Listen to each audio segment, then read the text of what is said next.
Hey guys, welcome back to our Texas Homestead. Today is another different way to clean cast iron. We're actually going to strip it all the way down. This one right here, as you can tell, has quite a bit of seasoning and everything on it. And this isn't my seasoning. This is the way I got this pan. I got it from an estate sale, I do believe. But what we're going to do is put it in the oven on a cleaning cycle. So you're going to run the oven on its own cleaning system cycle. It'll run in its own heat, and it will take off all of this old seasoning on these pans. I've already got a couple other pans I'm going to put in here with it.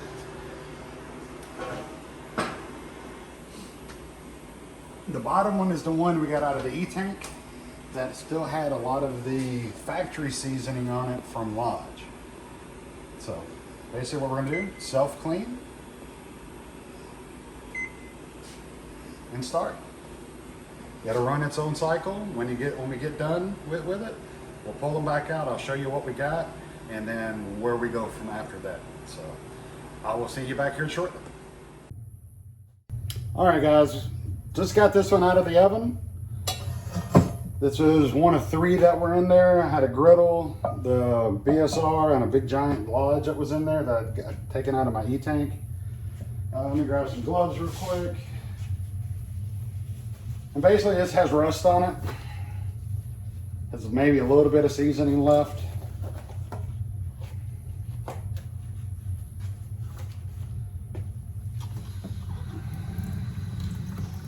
Don't use straight hot water or anything when you're cleaning these after you get them out.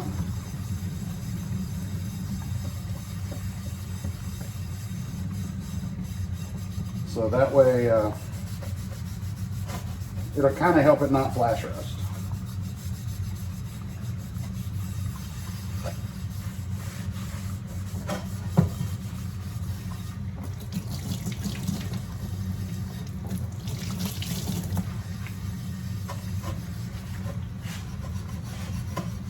And basically all you want to do, I'm using Quad Zero steel wool.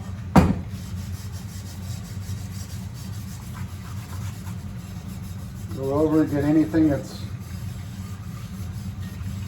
maybe stuck on it still off. I still got a little bit of seasoning here on the inside. Definitely got some rust.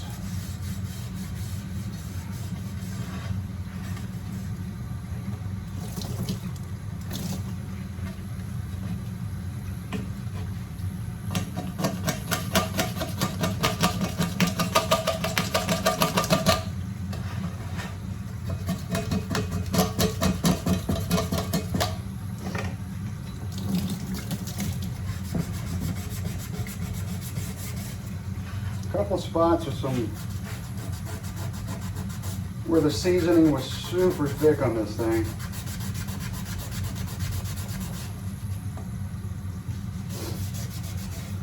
It didn't want to come off.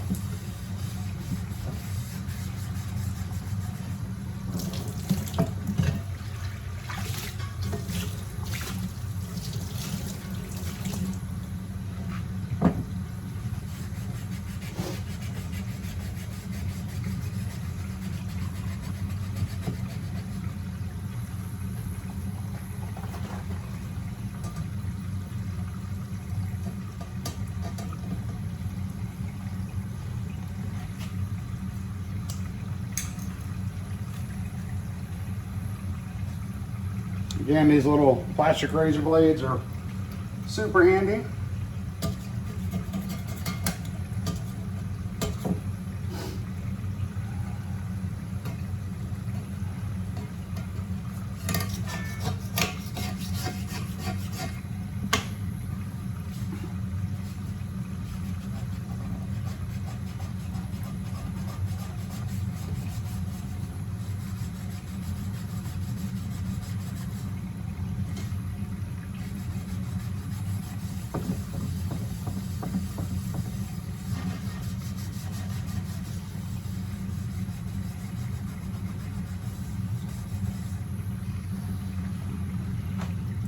Let me go grab something else here real quick. All right, did get it off. Did have to use a scraper, which I don't recommend. but this is a super little hard spot for some reason. If you're not good at scraping things off with a scraper or anything, I don't recommend it. If you've never done any kind of painting or anything else, drywall work, I would not recommend it. Now, this pan has the I want to rust as fast as possible issue. So, I'm going with some cold water. I'm going to reheat it. This one wants a flash rust, so this is probably, I don't know, the best one that y'all can see to get done. This is how I take care of a flash rusting pan. Not everybody does it this way. Not everybody will agree that it's done this way. Yes, this paper towel holder's way too tight. The cast iron community is very fickle. The cast iron community, nobody's right. Everybody's wrong. So it doesn't matter what you say or what you do, you're pretty much wrong. So this is how I take care of mine. Dry it out. They usually want you to, what, put it on the stove. So that way you make sure there's no moisture on the pan. You heat it up, no moisture. Well, sometimes life don't work that way. Cast iron doesn't work that way. So as soon as you get it dry, dump some oil in it, get you some paper towels.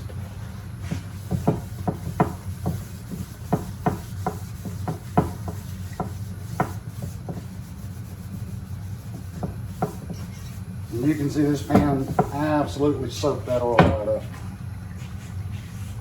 I usually don't add this much oil, but on a flash rusting pan, it's usually, from what I've seen, it's because they're super dry.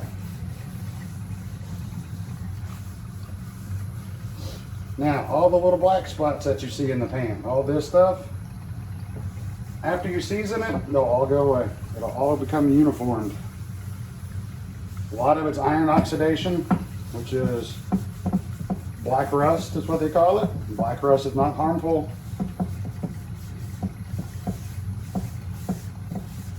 So, red rust is.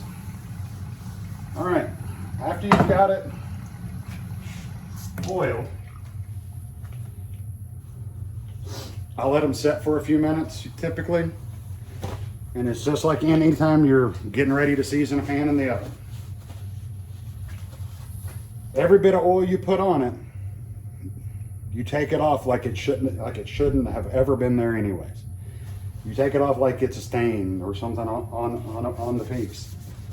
So go back over it.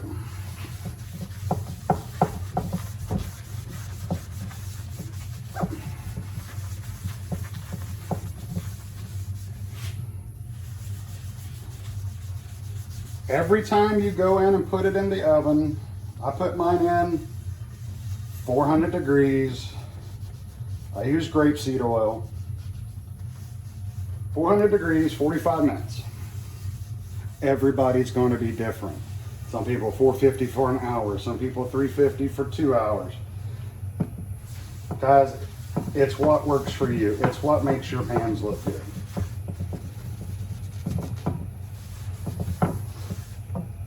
This is a BSR. They work great. They cook great. I don't know if you've noticed, I have another BSR in there that I'll cook on frequently. It's basically jet black in color and one of the best pans I have. I'll tell you, BSR, Birmingham Stove and Range, is the workhorse of cast iron pans. All right. What do you see? You see oil. You don't see rust. You don't see anything else. It's just oil that I'm pulling off the pan. That's how you fight a pan that wants to flash rust. Make sure you're getting all the little grooves. you can see one little spot that I missed, and you can see it's trying to rust. If it happens, come back over it. You've got enough oil on your paper towel to kill it. Seal it off. Stop it from rusting. Okay?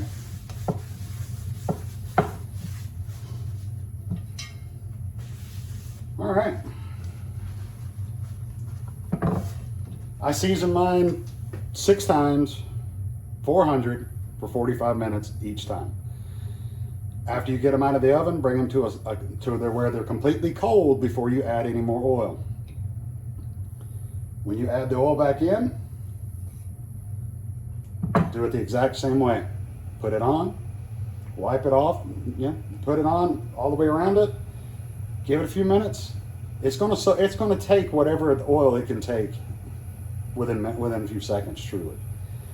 Come back, wipe it off like the oil should not be there. That's how you'll get nice cast iron pans. Non-stick cast iron pans. All right, I'm gonna pause this up. I've got several to do. I'll grab a bunch of them and we'll throw them in the oven and start seasoning them. All right guys, we're back in here. As I said, I have a few pans I gotta do. When you put them in upside down.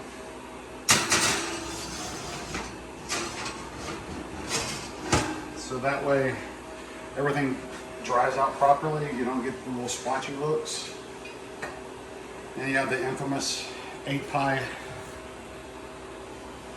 cornbread pan. These, if something you're ever going to use, I recommend that you season them 8 to 10 times before you actually use it.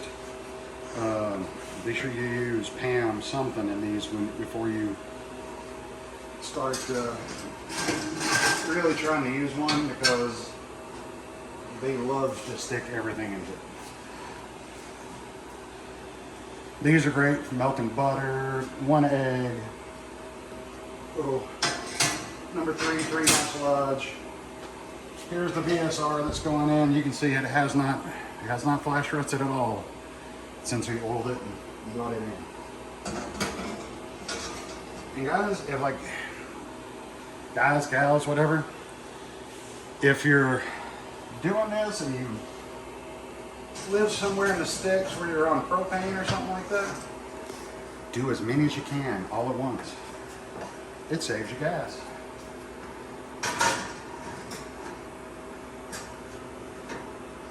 And this one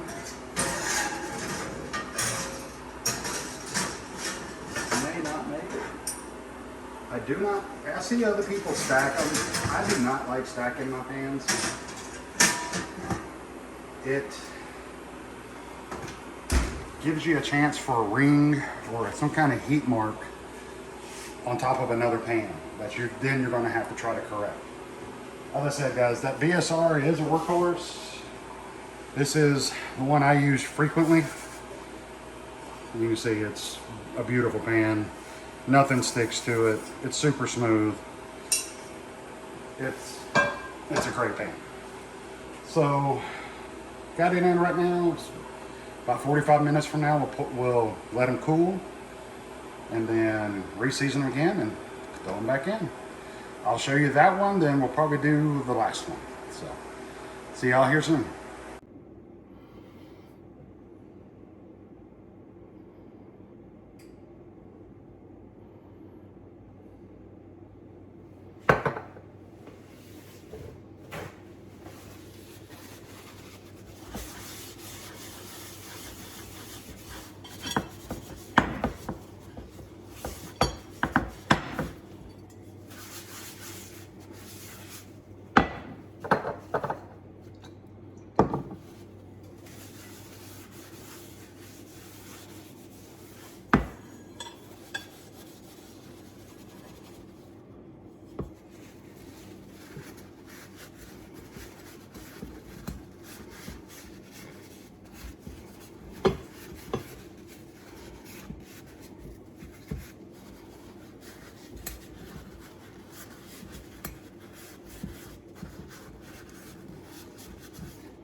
Don't worry about it if you get lint from your paper towel on there. All you have to do to get the lint off is take your towel that you use all the time, just dust it off. Don't worry about everybody telling you that, oh, you have to use a lint-free towel. No, use a paper towel. They're cheaper, there's less washing and anything else. It just makes it easier. Look, no lint. That's it. Put them back in. All right, everyone, we're back. Final seasoning's done on the cast iron. Added a video in there on how to put the oil on, take the oil off. So now we'll get you in here and take a look at it. If they don't come out perfect 100%, got little splotches here and there, it's fine. When you cook on it, get it really going, get some bacon cooked in it, that's when you'll really get your nonstick surface and also get the uniformity that you really, really want. So I'm just gonna get you in here and take a look at a few. They're still a little warm.